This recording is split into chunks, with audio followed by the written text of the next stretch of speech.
दोस्तों, air India की flight में जब पायलट को दोष दिया जा रहा था, अब खेल पूरा का पूरा पलट गया है और अब इसमें बताया जा रहा था किसी और की साजिश हो सकती है।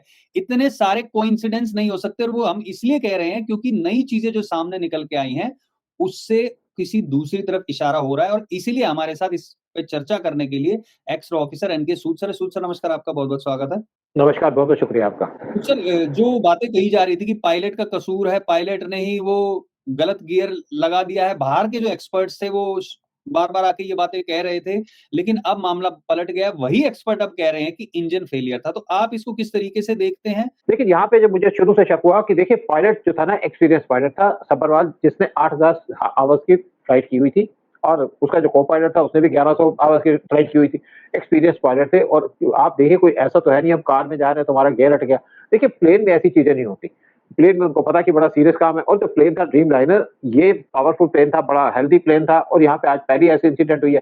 कहते हैं ऐसे इंसिडेंट अगर कोई एक्सीडेंट होता है तो ये बिलियंस ऑफ यानी कि लाखों में लाखों इंसिडेंट के अंदर एक इंसिडेंट हो सकती है इस टाइप की। लेकिन यहाँ पे किसी भी तरीके से मैं नहीं समझता कि पायलट की गलती होगी। इनिशियली लोगों ने कहा ये पायलट की गलती है क्योंकि लोग इसके ऊपर अटेंशन डाइवर्ट करना चाहते हैं, अटेंशन रखना नहीं चाहते कि यहाँ पे प्लेन में कोई दिक्कत होगी। लेकिन एक जो थ्योरी सामने आ रही है, उसी बात पे करेंगे कि इस प्लेन के अंदर जो काम किया गया है, उसके अंदर एक कॉन्स्पिरेसी थी, यानी कि इंडिया को नुकसान पहुँचाने की बात थी ऑपरेशन सिंदूर के बाद।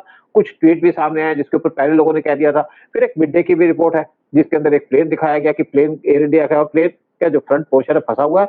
तो इस पे पूरी जो अटेंशन जाती है जैसे आप रिपोर्ट के अंदर देखिए कि इस टाइप का रिपोर्ट आई हुई है और ऐसा लगता है कि यहाँ पे पूरी प्लानिंग से काम किया गया था, यानी कि प्लेन को डिस्ट्रॉय करने का प्लान था, लोगों को मारने का प्लान था बिल्कुल, और मुझे ऐसा ये लगता एक है कि तो इसके ऊपर जो पूरा सूद सर ये मिड डे ने मैं दर्शकों को बता दूँ मिड डे ने ये पहले ही वो हादसा होने से पहले ही ये छापा था जिसमें एयर इंडिया का ही विमान एक बिल्डिंग में ही घुसा हुआ था। मैं ये भी जानना चाहता हूँ कि कहीं ये एक तरीके से इंडिकेशन थम्स अप तो नहीं था? जैसे कई बार होता है ना कुछ चीज़ें दिखाते हैं, मूवीज़ में भी दिखाया जाता है कि एक तरीके से थम्स अप देना कि हाँ, गो अहेड और फिर उसके बाद वो चीज़ें हो जाती हैं। मैं ये नहीं कह रहा कि इसमें यही होगा लेकिन बिल्कुल एग्ज़ैक्ट वही चीज़ है। एयर इंडिया का ही विमान इंडिगो का क्यों नहीं दिखाया और किसी कंपनी का क्यों नहीं दिखाया और बिल्डिंग में ही घुसा हुआ क्यों दिखाया?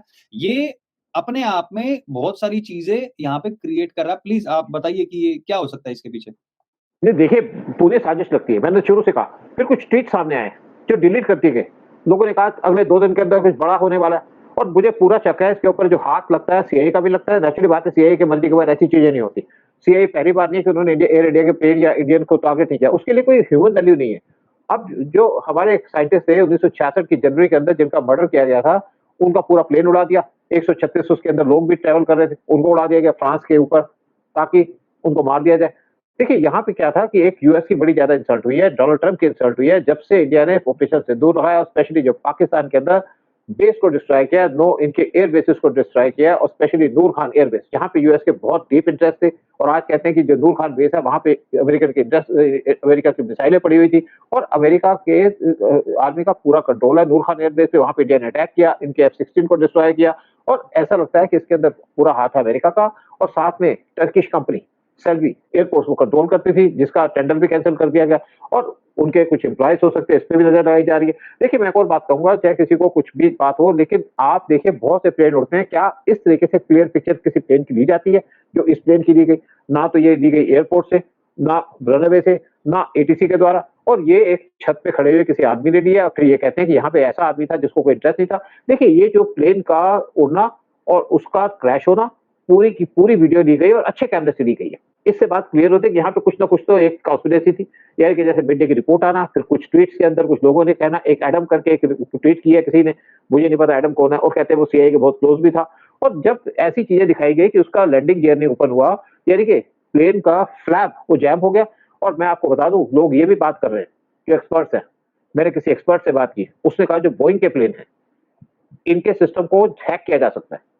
यानी कि ताकि इनका सिस्टम काम ना करे, कुछ लोग कहते हैं इंजन फेलियर देखिए इंजन एक फेलियर होगा तो दूसरा काम करेगा। अब बहुत सी स्टोरी निकल के आ रही है, मैं तो खुद एक मैं बताऊँ आपको आप बात कीजिएगा हमारे जो सीडीएस का हेलीकॉप्टर क्रैश हुआ था। जब वो हेलीकॉप्टर क्रैश हुआ तो बहुत से लोगों ने क्वेश्चन किया, किसी ने कहा जी यहाँ पे बम रख दिया गया, किसी ने कहा कि यहाँ पे सैबोटेज कर दिया गया, किसी ने कहा जी इंजन फेलियर हो गया, फलाना बड़े एक्सपर्ट थे, एयर के लोग भी थे। तो मैं भी उस प्रोग्राम के अंदर बैठा हुआ था, टीवी के अंदर प्रोग्राम चल रहा था। तो मैंने उसपे सीधी-सी बात की, यहाँ पे बहुत बड़ी कॉन्स्पिरेसी है, फॉरेन हैंड है। पाकिस्तान मैंने कहा नहीं पाकिस्तान के पास तो सैटेलाइट नहीं है, सारा काम सैटेलाइट से किया गया, कहते क्या इसके ऊपर चाइना का हाथ है, ये इसके ऊपर यूएस का हाथ है। मैंने कहा यूएस इंडिया का दोस्त है, आज तो इंडिया ऐसा काम नहीं करेगा। फिर कहते रशिया, मैंने कहा हेलीकॉप्टर रशियन था तो वो क्यों काम करेंगे? मैंने कहा सिंपल सी बात है, चाइना। आप देखिए ना, आईआरजीसी का जो चीफ था, उसको किस तरीके से इजराइल ने मारा था, कुछ साल पहले की बात है। मतलब सैटेलाइट से उसके सिस्टम को जैम करके उसको मार दिया। इसी तरीके से ईरान के जो प्रेसिडेंट है रईसी, उनका भी ऐसे मर्डर हुआ था। लेकिन जब ब्लैक बॉक्स देखेंगे तो ऐसा तो कुछ नहीं मिलेगा। मैं एक बार हेलीकॉप्टर में जा रहा था, नॉर्थ ईस्ट की बात है, हेलीकॉप्टर में बड़ा वहाँ वेदर खराब था। नॉर्मली बैड वेदर में हेलीकॉप्टर को उड़ाया जाता, लेकिन हमारे पास इमरजेंसी थी, हमने कुछ इक्विपमेंट देने थे, जो बॉर्डर में हमारे लोग बैठे हुए थे, तो जा रहे थे तो वेदर बहुत खराब हो गया, हाई वहाँ पे बारिश चल रही थी बहुत ज्यादा। तो हमने कहा अभी कहाँ फंस गए, तो जब पायलट से बात की, पायलट कहता है डोंट वरी, सिंगल इंजन का हेलीकॉप्टर है मेरा, लेकिन आपको मैं सेफ ले जाऊंगा। हमने कहा दिख तो कुछ रहा नहीं। कहते नीचे देखिए, नीचे आपको नदी दिख रही है, एक छोटी सी नदी जा रही थी। कहता इसी के रूट पे जाएंगे, हमें आगे देखने की जरूरत नहीं, मेरे पास रडार लगा है, लेकिन उसको जरूरत नहीं है मुझे। तो उसके ऊपर गया, हमको सेफ ले गया, सेफ ले आया। तो ये जो लोग बात करते हैं कि वहां पे आपके बादल आ गए, यहाँ पे हिल आ गया, ऐसी कोई बात नहीं होती। जब प्लेन उड़ रहा होता है तो प्लेन के अंदर कुछ वहां सिस्टम की चेंज हो जाए, यानी कि वेदर खराब हो जाए, तो प्लेन अपने रास्ते में जाता है और अपना रास्ता, या हेलीकॉप्टर रास्ता कंप्लीट करके आता है। लेकिन जिस तरीके से ये प्लेन हेलीकॉप्टर के अंदर क्रैश हो गया, तो इसमें मुझे कोई डाउट नहीं लगता कि इसके सारे सिस्टम को सेकंड सेकंड जैम हाँ। कर दिया गया। जैसे मैंने कहा कि जैसे प्लेन उड़ता है या लैंड करने की कंडीशन में होता है, तो वहां पे उसके सिस्टम को हैक किया जा सकता है। और बड़ा आसान होता है किसी के ऊपर एलिगेशन लगाना कि यहाँ पे पायलट इनकैपेबल था, को पायलट कैपेबल नहीं था। ये सारे के सारे जब उड़ते हैं तो प्लेन के पूरे सिस्टम चेक करते हैं। देखिए, अगर आप ऑटोमेटिक गाड़ी, नई गाड़ियां लेंगे, तो आप जब उसको ऑन करेंगे तो आपको पूरी इंडिकेशन देगी कि ऑल सिस्टम चेक। जब सारे सिस्टम चेक होते हैं तभी प्लेन को उड़ाया जाता है। और अगर उसका कोई सिस्टम काम नहीं कर रहा, तो वो हो सकता है कि वहां पे हैक किया गया उसके सिस्टम को।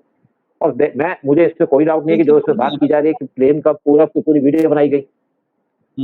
जो आप बात कह रहे हैं हाँ, कि वो हो सकता है कि वो 45 सेकंड्स में ये सारी चीज़ें हुई हैं, कि पायलट ने तो वहाँ पे सारी चीज़ें की, अगर कुछ चीज़ सही नहीं है, तो वो टेक ऑफ ही नहीं करेगा। टेक ऑफ करते ही अब इसमें बताया बिल्कुल। गया है इलेक्ट्रॉनिक और हाइड्रोलिक पावर जो जो सिस्टम है, वो दोनों ही फेल हो गए थे, की वजह से वो रैट जो एक 2 ब्लेड वाला जो हाँ, प्रोपेलर सा दिखता है, वो वहाँ पे ऑन हो गया था। वो ऑटोमैटिकली होता है अगर इलेक्ट्रॉनिक और हाइड्रोलिक पावर फेलियर हो।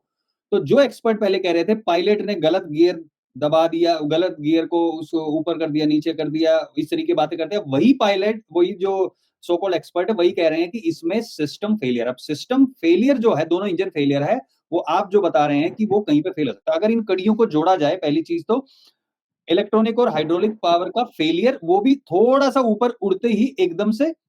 और दूसरी तरफ मिड डे ने ये छापा हुआ है जिसमें एयर इंडिया का विमान अंदर गया हुआ है। और फिर तीसरी बात, वहाँ पे जो प्रोपेलर की बात की गई है कि वो जो 2 खुलती है ना वो चीज़, वो साउंड भी आ रही थी, जो हाँ। वीडियो बनाई गई है उसमें जैसे फाइटर जेट होता है, उसकी तरह उसकी आवाज़ आती है और वो आवाज़ सुनी जा सकती थी।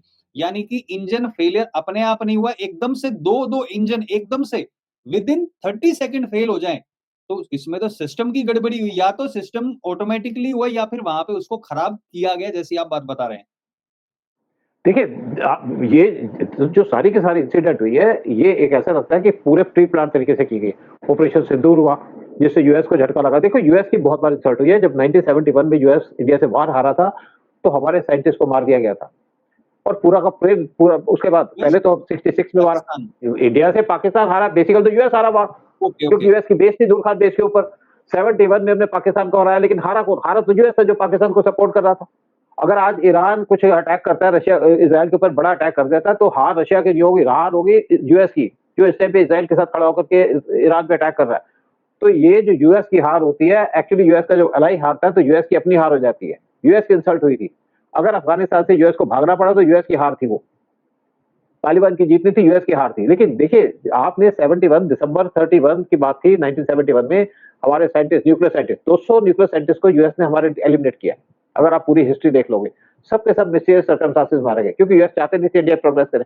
देखिए, ये जो सारा काम किया, आपकी मिड डे की रिपोर्ट आई है, कुछ ट्वीट्स आए हैं जिसके ऊपर जो डिलीट भी कर दिए गए, लोगों ने इसी तरीके की आशंका दिखाई थी। और ये तो लकी है जो आदमी बच गया, खैर मिरेकल है उस आदमी का, जो एक आदमी बच गया, 432 में से 232 में से एक आदमी बच गया। फिर 8 लोग वो जो जा रहे थे, जिनकी फ्लाइट कैंसल हो गई वेरियस रीजन से, कि या तो उनको बोर्डिंग पास नहीं दिया गया क्योंकि लेट हो गए। एक लेडी फंस गई थी ट्रैफिक के अंदर, उसने कहा जी मैं तो यहाँ पे फंस गई थी, मैं तो बड़ा कोस रही थी अपने आप को कि मैं कैसे लेट हो गई। आपने देखा होगा कि जब पहलगाम का इंसिडेंट हुई, जहाँ पे 26 सिद्धों का मारा गया, एक फैमिली थी जो गालियां दे रही थी कि उनका जो घोड़े वाला था पहुंचा नहीं, यानी कि म्यूल जो राइडर था उनको लेके नहीं देने नहीं पहुंचा। और वो उनको गालियां दे रहे थे, लेकिन भगवान ने उनको बचाना था, या ब्यूल ड्राइवर को पता होगा कि यहाँ पे इंसिडेंट होगी, यानी कि यहाँ पे मारा जाएगा, तो जानबूझ के उनके पास नहीं पहुंचा। तो लोगों की अपनी किस्मत होती है, इन लोगों का फेट खराब था जो मारे गए। और स्पेशली देखिए आप जिस तरीके से इनका मर्डर किया गया, मैं नहीं कहता कि इसके यहाँ पे कोई इंजन फेलियर है, कुछ भी है, ये सारी की सारी कॉन्स्पिरेसी है, जिसके सबूत कभी सामने नहीं आएंगे। ब्लैक बॉक्स में भी कुछ नहीं निकलेगा। ब्लैक बॉक्स में क्या निकल जाएगा? इंजन फेलियर हो गया, हैकिंग का सिस्टम तो नहीं दे पाएंगे। और पायलट ने क्या कहा? पायलट ने कह दिया था मेडे मेडे, मैं अपने आप प्लेन को टेकअप नहीं कर पा रहा। पायलट ने देखो जो 45 सेकंड लगे उसके अंदर पायलट ने सारी कोशिश की होगी। कुछ कहते पहले कह रहे थे जिसने शॉर्ट टेक ऑफ ले लिया। ये सारी की सारी बातें बनावटी बातें हैं। पायलट को ब्लेम करने की बात है ताकि रियल कल्प्रिट को पकड़ा जाए। पकड़ा तो मुझे लगता है कभी नहीं जाएगा। और यहाँ पे भी जो काम किया गया, अगर उसका थोड़ा सा भी इंडिकेशन मिलती है तो पूरा बदला लिया जाएगा पाकिस्तान से या इवन पाकिस्तान के सपोर्टर से। लेकिन मैं पूरे तरीके से कह सकता हूँ कि किस तरीके से ये जो प्लेन का एक क्रैश हुआ है, ये नॉर्मल क्रैश नहीं है, ये इंजन फेलियर नहीं है। यहाँ पे जानबूझ के एक इंसिडेंट कराई गई ताकि ये प्लेन गिर जाए, मर जाए, लोग मरे। और वो भी देखिए कहाँ से कराई गई? गुजरात, जो पीएम मोदी की होम स्टेट है। यहाँ पे 3 एजेंसीज इन्वॉल्व हो सकती है, टर्किश की MIT, पाकिस्तान की ISI और तीसरा है अमेरिकन CIA। क्योंकि CIA हमेशा इंडिया को नुकसान पहुंचाने में लगी रहती है। आप डीप स्टेट की बात कीजिएगा, डीप स्टेट क्या है? ये तो इंदिरा गांधी का मर्डर करा दिया, हमारे जवाहरलाल नेहरू का मर्डर CIA ने कराया था। ये तो पूरी लिखित बात है जो उनके लोगों ने कमिट भी किया हुआ है। फिर देखिए पीएम मोदी को बार-बार इनवाइट किया जा रहा था कि आप मणिपुर आ जाओ। राहुल गांधी बार-बार स्टेटमेंट देते थे पीएम मोदी आइए, आप मणिपुर आइए, और वहां पे पूरी तैयारी थी। अगर पीएम मोदी जाते तो वहां पे, क्योंकि हिल्स है, डिफिकल्ट एरिया है, कहीं से भी कुछ इंसिडेंट हो सकती थी, कोई बम ब्लास्ट हो सकता था, कोई रॉकेट चलाया जा सकता था, या इवन आपके कोई गोली मार दी जाती शार्प शूटर्स के द्वारा। जब पीएम मोदी भी श्रीनगर गए थे तो पूरा सिस्टम था वहां पे। उनके पास जो गाड़ी थी, जो इंजन था, जो उसके पास ट्रेन में गए थे, एक डब्बे की इंजन था, उसके अंदर बॉम्ब प्रूफ था वो।